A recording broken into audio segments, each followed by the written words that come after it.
Hello, we're going to walk through how to attach the fractal jaws onto the vise and setting up for the first time straight out of the box.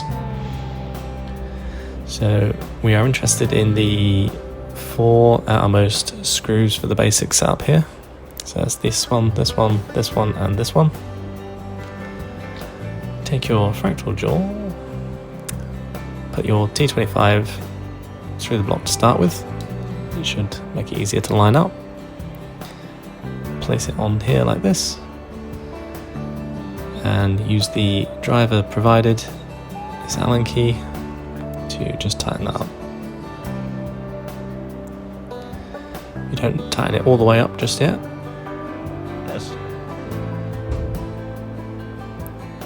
So it's holding in position. Then we'll do the same for the other side, using this hole and this hole.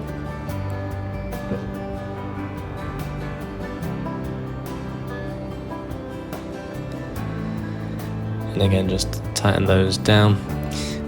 So here as well, this is in the standard positioning, so you can also invert these jaws so they're facing outwards if you wanted to clamp on the internal diameter of a tube or something like that. You can also adjust the clamping distance and widths by using the other holes that are also visible in the base of the fractal vise. So that's all you need to do for your first setup. You've now got a fully operational little fractal vise.